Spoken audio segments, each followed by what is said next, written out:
Our speaker today is somebody that we're really proud to have up here. He's an author, speaker, coach, teaches personal branding and building credibility in your business and in your life. His primary book is Heal the Boy and the Man Will Appear, right? If you could send me a copy of that, please. And he helps people grow in life and business. So it's a special treat to have Mr. Raul Lopez Jr. Please join us. Thanks. All right, thank you. I appreciate it. I'm excited to be here. Was told on short notice to come out, and I was really excited because I just recently joined in with EXP, and man, everybody I'm meeting around here is just amazing. I mean, everybody wants each other to succeed. I'm noticing that. Everybody cares about the next person. And then listening to the speakers yesterday, I agreed with everything everybody said, and I learned a ton from Gene. Where's Gene at? Thank you, Gene. Yeah, there was a ton of stuff that he talked about yesterday that I hope you guys took notes, because it was real, it was valid in regards to the simplicity of just building relationships, right? We were talking about too, this is a people business, right? So if you're in a people business, then you need to know how to communicate and deal with people. And build the credibility and build the authority, and some of the things that I'm working on. So I have about 20 minutes. I want to thank Don too. Don is the one who invited me out, so thank you. I appreciate that. I have about 20 minutes, and usually I talk for an hour to an hour and a half, so I have to like hurry up and get through what I'm doing. I meant to bring 4 or 5 of these, and some of them are in my car, but I'm going to give out one of my books here today. Heal the Boy and the Man Will Appear. It's my primary story and message. And what I'm gonna talk about today is, oh, there's my book, Heal the Boy and the Man Will Appear. But my message today is gonna be about making a true decision. But in order for me to help you understand what a true decision means to me, I have to tell you just a little bit about myself. Can I do that? Is it okay? Can I tell you? I have a long story. Like I said, I usually talk an hour, so I'm gonna bullet point things, and then I'll get into where these decision making comes. Because everybody in this room and makes decisions every day, and sometimes we don't realize how important those decisions are. Right now, you're here, you made a decision to come, right? I don't know, people are coming from around the state, driving 4 hours, 5 hours, 6 hours. Everybody made a decision to come here, and that's a great decision. Sometimes we make decisions and we don't follow through with them, right? We don't do anything. Anybody here have challenges in their life? Let's see, everybody? Yeah, see, everybody has had challenges, and you've survived every challenge that you've had. So, let me start with bullet points of my life, where this book, Heal the Boy and the Man Will Appear, comes from, and how making a true decision is what changes your life. Right? Anybody here Tony Robbins fans? Yeah. What does he say? He says, in the moment of a decision is when your life changes. So, going all the way back very young, born in San Jose, California, loving parents for the first 7 years. I was so close to my dad. I always say it's like the sun to the earth. I needed him to survive, right? Without the sun, this earth is no longer here. I needed him to survive. We were very close, always wrestling, playing, the whole thing, daddy, son thing. I'm bullet pointing this, guys. It's hard for me to shrink it down. Age of 7, my mother came home one day and she says, hey, son, let's go for a ride. And I said, okay. She puts me in the car, puts me on a plane, flies me to Alaska. And then I go, well, where's my dad? Where's my daddy? And she looks at me. And she says, don't worry about your dad, you're never going to see him again. And it blew my mind, literally. It shocked me. I was unable to comprehend even such a thing, right? Unable to even ever imagine in my life how I'll never see my dad again. I don't get it. So what that led to, didn't realize it back then, was a childhood trauma, depression, anxiety, confusion, fear, sadness, just every negative emotion you can think of, but I didn't know what it was. I just knew this was an internal challenge that I had, and I held all of this stuff in because I didn't know to express it. The subtitle of my book is Learn the Importance of Understanding and Expressing Your Emotions. Emotions are an energy. Does everybody know that? Emotions, energy in motion. So when you are watching your favorite team, and they score, what do? Yeah, you celebrate, right? And it's really difficult to not celebrate if you sit there and your favorite team scores. You couldn't just sit there because it's an energy. You have to be happy, right? Unfortunately, when bad things happen to us, when negative things happen to us, we hold it in. Somebody says something, we go, oh. We hold it in, we hold it in, we hold it in. That's an energy that at some point, it comes out. in who knows what kind of way, right? We will usually overreact for the smallest thing because we're filled to here based on the other things that have been happening to us. So that was the start of my life at the age of 7. By the time I was 9, I was doing drugs. At 13, I conceived my first child. At 14, I got incarcerated. Between 14 and 24, I spent the majority of those 10 years incarcerated in some type of facility. I was made a ward of the court, taken from my mother. I was titled the menace to society, an alcoholic by the age of 16. Ended up in San Quentin prison when I was 22, 23, 24 years old. During those years, I had 3 questions that I've always asked. Why do I do what I do? Because I did a lot of dumb stuff. I always got in trouble. Why do I act the way that I act? Because I had this cool guy act that I would walk around and girlfriends and all these things and everything was cool. But internally, I was just broken, literally living in a fog. I didn't know where I was at. I was lost, just confusion. All those negativity that I told you I was holding in, I just carried it with me and I didn't know what it was. And the final one was, why do I feel the way that I feel? I couldn't figure it out. What was wrong? Moving forward, got out of prison, and I made a decision, my first decision that I actually followed through on. The reason I point out the word decision, because a true decision means you don't look back, you don't think about it, you're going to do it. You just do it. You take the action. And I made a decision while I was in prison that there had to be more to life than where I was at, what was going on, the way I was living. I had no idea anything else about life except for my neighborhood, the gangs I was in, all the people that I knew, right? Everybody knows you're the 5 people you hang around the most. Everybody I hung around was in prison, incarcerated in some form, some way. That's the only life I knew. So when I made that decision, I knew my next decision was I got to move from where I live now because these people I'm hanging around are going to put me right back where I was at. So I moved out of San Jose, had to ask permission. When you're on parole, you can't leave your county. Had to ask permission to move to the next county, and that parole officer said, you can move into my county if you go to college. So I said, okay. I hadn't even graduated high school. At this time, I was just about 25 years old. Shrinking down the story, went to college, got my GED, started taking regular college courses, and discovered Psychology 101. General Education Psychology 101. In that book, it changed my life. Oh, let me tell you this. The professor was a Native American practicing her spiritual culture, teaching psychology. So the spiritual side of things, combined with psychology, life-changing, completely life-changing.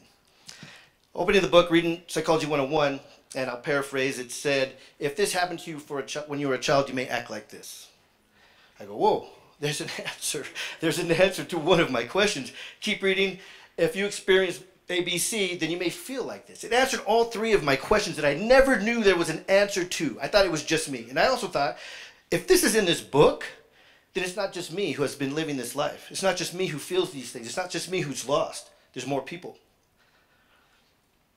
So that course changed my life. Started studying psychology, neuroscience, everything that I could do to figure out me. Me. Who am I? Why? All those questions. Healing came when I found God. I knew and understood what was going on in my life. The science side of things. One of my primary talks is with God as the foundation. The science of the mind and the body will change your life. Got to that point. By this time, about 27, 28 years old, make another decision, I want to buy a house.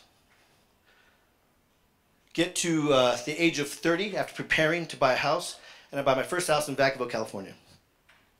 Bought this house right in 2000 is when the boom started. Does everybody remember that? All of a sudden, houses went from my house, I think I bought it for $175 at the time, and 6 months later, it was like worth $60,000 more than I bought it for. And I had no idea. I just knew we bought a house, but I didn't know anything about the real estate industry. So I was like, wow. Houses go up in value? I didn't even know. They go up in value. You can like make money doing this. So I went to a seminar. Okay? And I don't know if any of you know this. His name is James Smith. Has anybody ever heard of James Smith? He's like a real estate guru, taught a bunch of people how to invest in real estate. So I go to his seminar, and he's up there speaking, and he's just mesmerizing. This was before I ever got on any stage, before I started speaking, training, doing any of this stuff that I do. And he's up there, and I'm shocked. I'm mesmerized by this way he's talking, the things he's talking about, how much money he's making and how he can teach you to make money. And most importantly, like we were talking about earlier, I've had so many conversations here, helping other people, right? I put some up the other day. Your goal in life, your mission in life, your gift in life is to help people help people. then it continues, right? So he's talking and he's sharing all these things about what you can do and how you can help people and how much money you can make. $3,000 program he sold. And I wanted it, man. I wanted it so bad. At that time, I'm 30 years old. I have a good job. I don't have $3,000, right? I'm like, I don't got $3,000. And I'm at the seminar. I'm by myself, walking around, going, I want to buy this program. Didn't know what to do. Walked out. I walked out. I wasn't going to buy it. I walked out. And this guy, James Smith, just happened to be sitting outside. And I walked up to him with like a passion. And I was just like, hey, are you for real, man? Like, are you for real? I listened to you up there. Are you for real? And he was just like looking at me like, who is this guy? And there was another guy sitting with him. And I was like, is that for real? Because I want to buy that, but I don't have the money. I don't have the money, and I don't know how real estate works, but I know what you're talking about. I like what you're talking about. And he just looked at me, and he goes, you know what? And he wrote down his phone number, and he handed it to me. And I was telling him about some of the stuff that I did. I worked with youth, and like after I got out of that lifestyle and changed my life, the first thing I did was go back into juvenile hall, start volunteering to help these kids not get to where I was. So I was telling him about that stuff, and he gave me his phone number, and the guy sitting next to him said, that's really his phone number. And if he gave it to you, he's going to help you. And I said, okay. So that was my next decision. I bought a $3,000 program that I could not afford. And I had no idea what I was going to do with it. All I knew was I bought one house and it went up in value. That was it. So I call him the next day. And I'm thinking, this guy's not going to answer his phone. You know, he knows millions of people. He has millions of dollars. Why would he answer my call? So I call and he doesn't answer. And I leave him a message. I go, hey, James, this is Raul. We talked yesterday. Let's talk. I bought the program. You said you were going to help me. You got to help me. I hang up and I'm just like, man, this guy's not going to call me. 10 minutes later, he calls me back. He goes, hey, Raul. And I go, hey, you remember me? You talked to everybody. He goes, no, I remember you. I remember you. He goes, I want you to do something. He says, do you trust me? And I go, I don't even know you. and he goes, but you bought the program. He says, so do you trust me? Do you know that I know what I'm doing? And I said, yeah, I believe you know what you're doing 100%. He goes, then just do what I tell you to do, and you'll make money. And I go, okay. Right? I knew nothing, but I knew he knew, right? How do we learn? How do we get better? We find somebody who wants to be, who is where we want to be. And we go and we follow them. We come to events like this and we meet people and we go, what are you doing? Oh yeah, I want to do that too. Because I know a lot of people here are producers, wonderful, but you're not recruiting, but you want to start recruiting. Well, there's a ton of recruiters here that can teach you how to recruit, right? So you're in the right place. So he gives me a phone number and he says, call this lady. First deal I ever did. He said, call this lady and tell her James Smith said, give you 2 properties. And what we were doing, we did was a condo conversion in South Carolina. I think it was Myrtle Beach over there. And so I call her up and I go, hey, I'm calling about the condo conversion projects. I want to get 2 of those. And she goes, oh, they're all sold out. And I said, well, James Smith said that you should give me 2 of those. And she's like, well, they're all sold out. And I go, well, James Smith said you should give me 2 of those. And she didn't believe me because she goes, James Smith, like the tone, James Smith said he told you that I should give you 2 of these. I go, yes. So she goes, I'll call you right back. And I go, okay. So obviously she called James, right? She calls me back and she goes, hey, all right, I got 2 of these deals for you.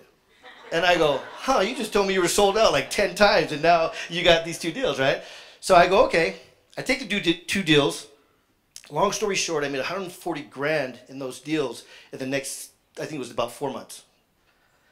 Never done real estate in my life. I did what he told me to do because he knew what he was doing. That was it. You don't have to know the entire path, the entire map to get where you want to be. You just have to have a goal. You have to know you want it. You have to make a true decision, and you have to go after it. And your life will change. There are people in this room that will change your life.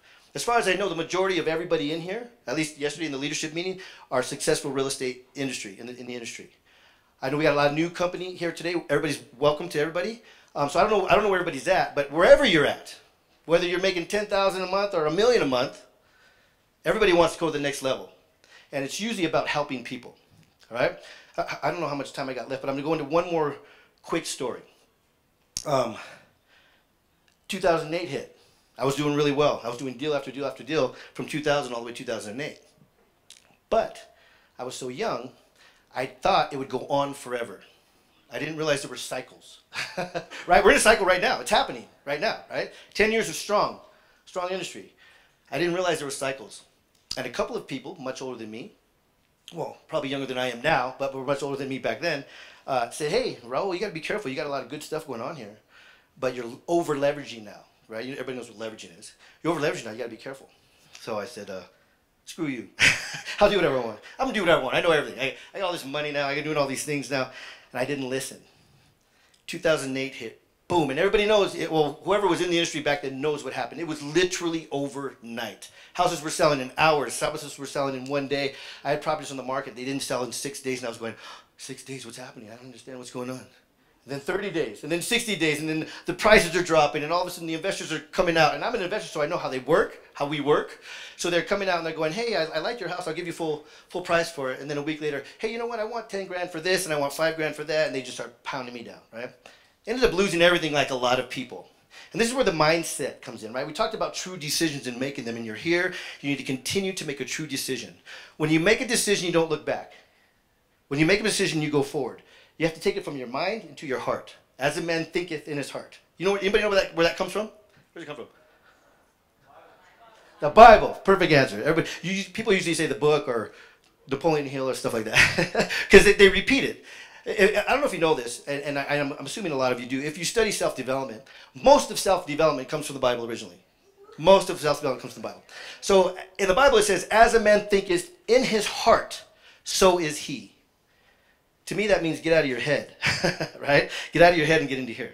Get into your heart. You have to believe something in your heart. You got to be able to picture that you're there, that you have it, and you will receive it. As a man thinketh in his heart, so is he.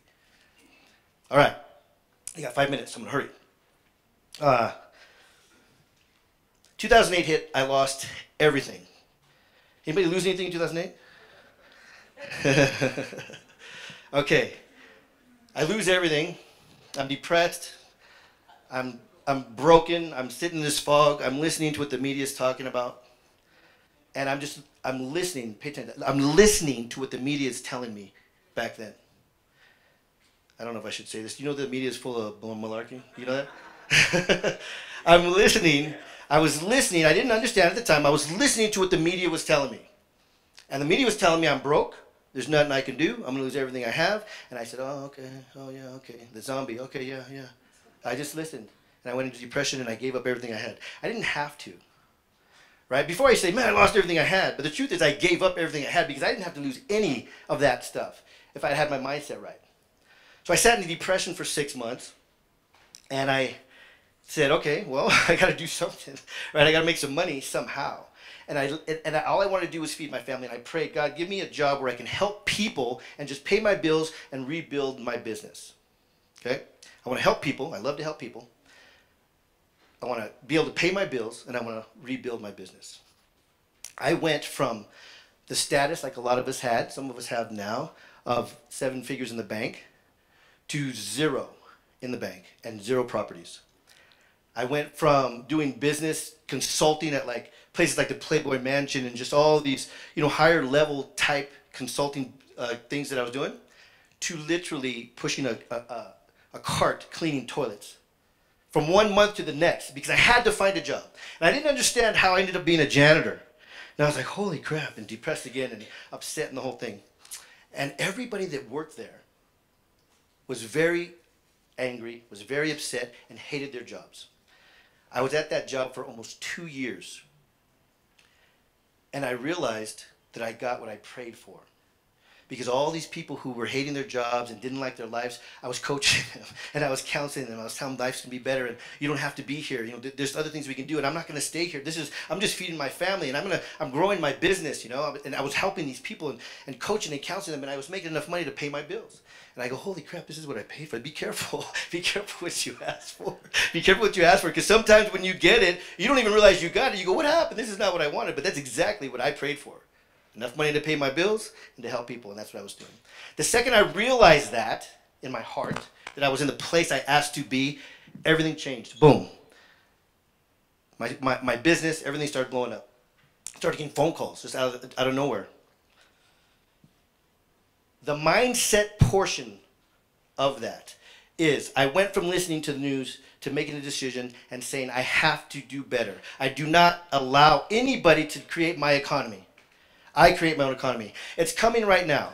Some of you guys are very successful and you have teams, and your teams may be struggling. If your team struggle, are you going to struggle? It's going to happen, right? I mean, we're used to making this much money, and then all of a sudden we're going to make this much. And that might still be good for where you're at. but that means the people that are on your teams are not doing so well. So we have to help our teams understand that we can create our own economy. Personal branding, making sure that you're seen as the expert in your industry, right? Building the credibility, right? I don't have, if I Google your name, you don't have to answer, but if I Google your name, do you come up as the expert in your industry? That's the key, right? Because these days I know, whenever I get on a Zoom call with anybody and I start to tell them a scheduled Zoom call, and I start to tell them a little bit about me, they go, I know, I Googled you. All the time they say that, I know I Googled you. So if somebody Googles your name and you don't come up as the expert in your industry, you need to work on that. That's why I teach personal brand. Excuse me. The story I told you in the beginning, I got to close out here. Making a true decision, you don't look back. Right? I have a mentor of mine. He made a decision. He was 40 pounds overweight, and I think he's in his late 60s. And he said, if I don't lose my weight, I may not live that long. He made a decision, and I saw on a Zoom call, his wife brought a piece of pie in and sat next to him. And she's eating the pie. He wanted to lose weight. And somebody on the Zoom call said, hey, man, you can eat some of that pie. And he's all, no. He said, are you tempted? No. Why not? He goes, I made a decision not to. I'm not even thinking about it. I made a true decision. Right? We make a true decision, and we move forward. And we don't allow anything to even get us off of that track. We create our own economies. We create our own lives. Don't let anybody tell you you cannot be successful. I don't care what the current economy is looking like. You can be successful. Brand yourself. Build the credibility. Get yourself out there. All right? I think I'm about out of time. I do want to give out this book. So if anybody knows somebody, if anybody has somebody that has had challenges in their life and needs help overcoming trauma, I'd love to give you or this book for them or for yourselves. Do you want that book? It's for you. I got a few more. I'll get a few more out there. Okay? Thank you. Appreciate it.